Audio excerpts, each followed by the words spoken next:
Final battle with the Fantastic Four. Fantastic Four 2005. You know a villain means business when he shows up in head-to-toe armor looking like the angriest medieval toaster on the block. New York is barely awake before Dr. Doom rolls in, rocking the full metal mask and the classy green hood. This is not a regular Tuesday for Doom. It is go time. He wastes no time and zaps Reed Richards with a bolt of villainous electricity, leaving Reed twisted up like a Stretch Armstrong with a bad circuit. But Doom is not done with party tricks. He goes full Frozen and ices Reed, literally freezing him into a stretchy popsicle, seconds away from being shattered. But here comes the rescue squad. Sue Storm swoops in, force fields blazing, just as Ben Grimm, the ever-lovable, ever-rocky Thing, returns with his signature line, "It's clobbering time!" If superhero fights handed out Oscars, Ben would get one for Best Dramatic Entrance. The battle is all chaos and superpowers. Ben and Doom slug it out, trading punches that make city block insurance premiums skyrocket. But Doom got brains in every cheat code in the villain playbook.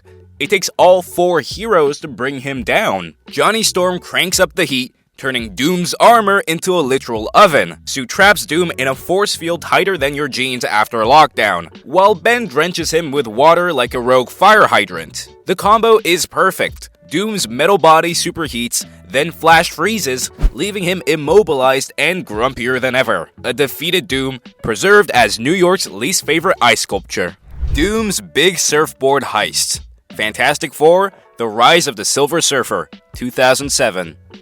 Never trust Dr. Doom at a team meeting. He always has a secret agenda, and it usually involves cosmic grand larceny. The world is on edge as the Silver Surfer skates through the sky. The army, completely out of their depth, thinks their best shot is to trust Dr. Doom, due to his recent encounter with him. Bad move, guys. Doom cozies up to General Hager, all charm and smarm, convincing the military to let him help capture the Surfer. His real plan is to snag the Surfer's cosmic-powered board for himself. Because why just take over Latveria when you could literally surf the universe? Doom helps the Fantastic Four trap the Surfer, then goes full double agent. The second the Surfer is vulnerable, Doom steals his board, instantly juicing himself with world-breaking cosmic power. Suddenly, Doom zipping around the globe, untouchable and absolutely insufferable. He's firing cosmic blasts, throwing tanks around, and talking like he's ready to rebrand the planet Doomtopia. But evil never learns. The Fantastic Four rally, combining their powers, and manage to pry the board back from Dr. Doom before he can do something irreversibly universe-ending. The Surfer gets his ride back, Galactus is temporarily handled, and Doom is left once again without a trophy. Doom at least got to live his extreme sports fantasy before getting his cosmic ego flattened. Post-credit scene. The Fantastic Four First Steps 2025. Just when you think Dr. Doom is done for, you remember we're talking about Marvel, so you know he's not. It's a fast forward to 4 years in the future in the Marvel timeline, and we find Richards' family settling into a rare moment of calm. Franklin Richards, no longer the newborn we first met, is now a precocious toddler, his head buried in books. Sue Storm, ever the caring mother, steps away to the kitchen to fetch yet another book for her son, just one of the many that feed his ever-hungry mind. But when Sue returns, the air in the room has shifted. Her heart skips a beat. She sees holding young Franklin gently, yet with an unmistakable air of command, is none other than the most anticipated villain in the Marvel Cinematic history, Dr. Doom. The mask, polished and iconic, glints in the light as Franklin gazes up, wide-eyed and unafraid, into the cold, calculating eyes of Victor Von Doom, brought to life by none other than Robert Downey Jr. Two of Marvel's most powerful destinies are face to face.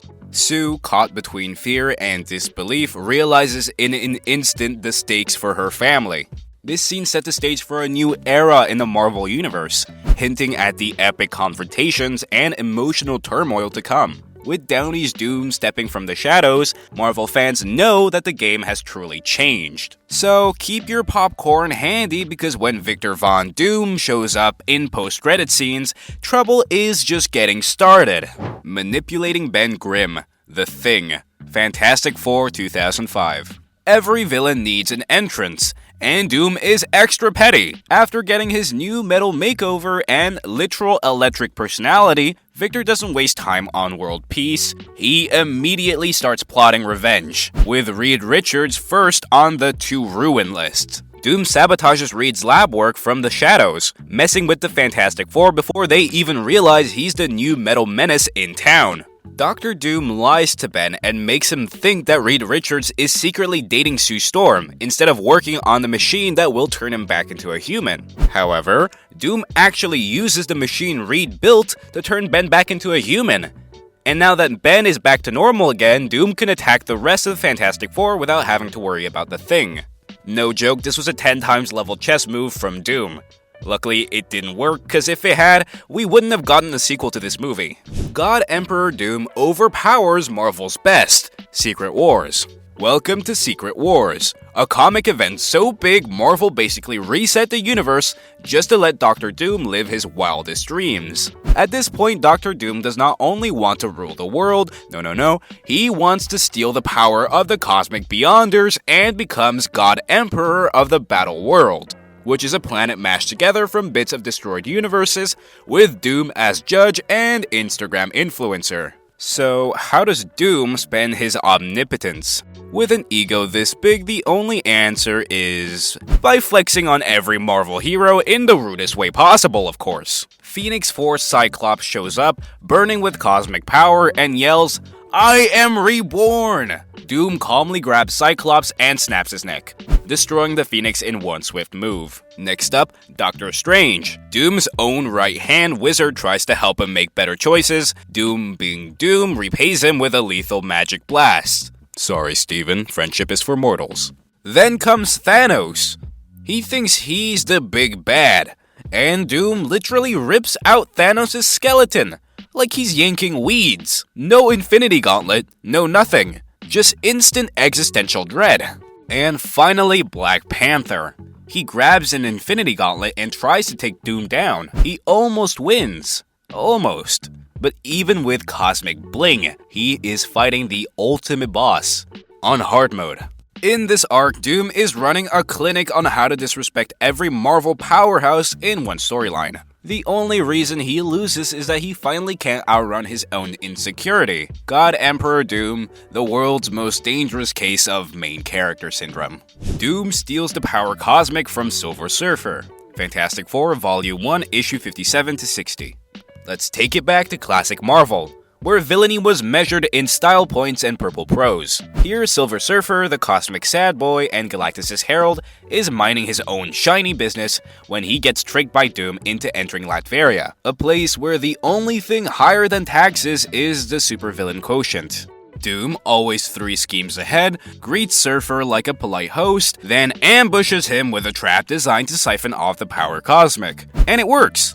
In the span of a few panels, Victor Von Doom goes from just a regular world-conquering tyrant to wielder of energies that bend reality itself. He starts flying around, vaporizing mountains, and casually talking about taking on Galactus. Because why not, right? If you can steal the universe's best surfboard, you might as well aim for the boss battle. Of course, this is Dr. Doom, so things unravel thanks to his favorite enemy, Reed Richards' ridiculous IQ. Reed and the Fantastic Four pull some last-second science jujitsu by tricking Doom into losing the power cosmic and saving the world for, the 3rd time that week. Still, for a brief, glorious moment, Doom was basically a god. And what did he do with it? Rubbed it in everyone's face and immediately started plotting intergalactic upgrades. Classic Doom. Never satisfied with world domination when universal domination is on the menu. Doom possesses Galactus. Marvel 2-in-1 Issue 4. Do you ever look at Galactus and think, yeah, I could run that better? Of course not, but Doom did. Because Doom is the only guy in the universe who sees the planet-eating, skyscraper-sized, purple helmet and thinks, new hat for me. Here is how it goes down. The Thing and Human Torch are hunting for a missing family, but Victor Von Doom, now cosplaying as infamous Iron Man, don't worry, he's still a narcissist, has other plans. Galactus shows up, hungry as always, and instead of running, Doom hits him with a psychic sneak attack, thanks to some wild alien tech, and just takes over Galactus' body. That's right, Doom hijacks the Devourer of Worlds like he's stealing a rental car. Now it's Galactus with Doom's brain at the wheel. Think about that for a second. Victor's first move is to point the World Eater at his enemies. The man weaponizes a cosmic apocalypse machine like it's his new laser pointer. It's less, "I hunger," and more, "I hunger for validation." Honestly, it's a miracle the universe didn't explode from pure ego yet. Doom steals the Beyonder's power. Secret Wars. Do you ever watch a kid try to steal all the tokens at Chuck E. Cheese and then try to set off an alarm? Well, that's exactly what Doom does at the end of the original Secret Wars. Except, instead of plastic prizes, he's gunning for godhood. The Beyonder is an interdimensional being who treats reality like an ant farm. He gathers all the Marvel's heroes and villains for a little who is best deathmatch. Doom naturally can't resist. After backstabbing and double-crossing half the planet, Victor builds a device out of scavenged alien tech, shout out to Claw who basically enables him, and siphons the literal power of the Beyonder into himself. Instantly, Doom is omnipotent. Unlimited power. All wishes granted. What does he do? He shows off. Immediately, he tries to fix his face, brags to everyone, and accidentally wipes out the heroes in a snap. Don't worry, they get better. But even with all this power, Doom's biggest enemy is always Doom. His self-doubt and classic paranoia cause the whole plan to collapse. He loses it all in a cosmic tantrum. Lesson learned. If you ever get omnipotent, don't start your day with, "How can I make this about me?" Doom turns Asgard's gods into zombie cyborgs. Thor issue 604 to 606. This one is gross, even by Doom standards. And that's saying something. So Thor's kingdom is still reeling from Ragnarok, the Norse apocalypse, not the movie. And Asgard's gods are at their lowest. Enter Doom, wielding mad science and zero chill. Victor kidnaps Lady Sif and a bunch of unlucky Asgardians, then vivisects them. Yes, that means he dissects them while they're still alive, and reanimates them as zombie cyborgs. He's got an army of undead gods complete with mechanical upgrades, all programmed to do his bidding. Doom even hijacks the Destroyer armor, one of the most OP weapons in Asgard, and powers it up using the harvested souls of those poor gods. Thor comes home to find his friends have been turned into Terminator rejects. It's grim, it's horrifying, and it's peak Doom. Like, why have minions when you can have undead cyborg minions with a sprinkle of Norse trauma? You have to respect the creativity even as you try not to gag. Doom kills for power. Fantastic Four Volume 3, Issue 67 to 70. And finally, if you ever doubted that Dr. Doom would do anything for power, let's just say, therapy is not gonna help this guy. In this notoriously dark arc, Doom gets a little too comfortable with Hell's customer loyalty program. He is after more mystical power, and surprise, there is no line he won't cross. First, he sacrifices Franklin Richards, yes, that Franklin, the kid with more reality-bending power than most universes. Doom straight up throws a child into hell to impress some demons and crank up his own magic stat. But don't worry, it gets even colder. Next on the chopping block for Doom is Valeria. She's a young woman who, in the most twisted Marvel twist, is not only his greatest love, but possibly even his daughter. Long story, lots of comics. It's complicated. Doom kills her to boost his magical strength even further. Romance is dead, literally. And if that wasn't enough, he finishes by executing Sheriff Strange, the Doctor Strange of this reality, and anyone else who dares to question his magical regime, all in the name of ultimate power. For Doom, there are no sacred cows, it is just future spell components. Want to know how to make a room go silent? Read this comic at a family gathering. So there you have it. Dr. Doom in all his over-the-top, ironclad glory. The man's ego has its own postcode. His schemes make even Thanos sweat. Is he a genius? Absolutely. Is he the world's worst neighbor? Without a doubt. But that's what makes Doom, well, Doom. He is the villain other villains dream of being. And now with the MCU ready to let Victor Von Doom loose, and yes, with RDJ under the mask this time, things are about to get dangerous. and a whole lot more entertaining. So who's your favorite version of Doom? Classic Comics? Secret Wars God Emperor? Do you actually think he's got a soft side under all that armor? Drop your wildest Doom takes in the comments below. Don't forget to like, subscribe, and ring that bell for more. And remember, when Doom is around, absolutely no one is safe. Not even the post-credit scene. Catch you next time, Marvel fans. Doom out!